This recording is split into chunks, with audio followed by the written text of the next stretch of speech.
Hello friends, good morning, welcome back to my channel Sandhya eating food চ্যানেলে তোমাদের অনেক অনেক স্বাগত। গাই সবাই কেমন আছে জানি, তো ভালো আছি। তো গাই দেখো, আজকে একটা মেনু নিয়ে চলে এসেছি। তো আজকে মেনুতে গাইছে না তো কি, আলুর হাতা ভাজি আর আছে তোমার টক দই। গাইস তোমাদের একটা কথা বলি, চলো শেয়ার করি তোমাদের সাথে। তো দেখো, এমনই মনের ভুল হয়েছে আমার। দেখো যে বাটিতে আমি যে দইটা খাচ্ছি জানো তো, টক দই। তো দেখো ওই দইটা গাইছে আমি গতকালকে এনেছিলাম জানো তো, আমার খেতেই মনে ছিল না গো। আর বাটির দইটা জানো তো তোমার মানে ঢেলে রেখেছিলাম একটা ফাইবারের একটা থালা দিয়ে, ঠিক আছে।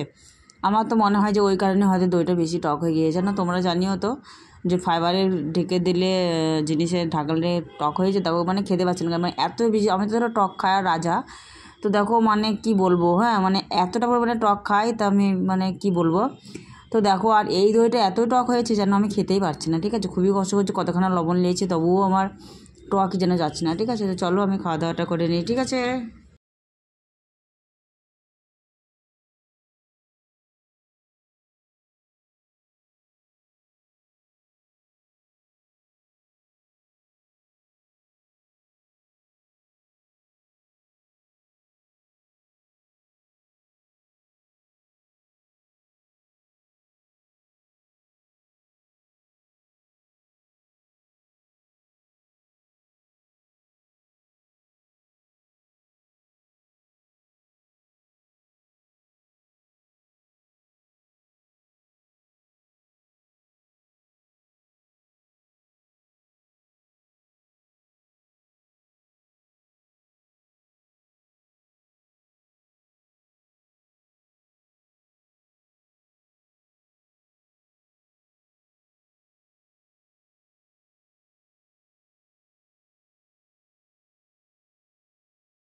তো বন্ধুরা দেখো, খাওয়া দাওয়া তো হয়ে গেল। তো ভিডিওটি কেমন লাগলো তোমরা অবশ্যই কমেন্টে জানিও, ঠিক আছে। তো গাইস দেখো, ওই টক দই দিয়ে ভাত খেয়ে গিয়ে আমার দাঁত পুরো টকে গেল জানো, আমি কিছুতে জুত পাচ্ছি না।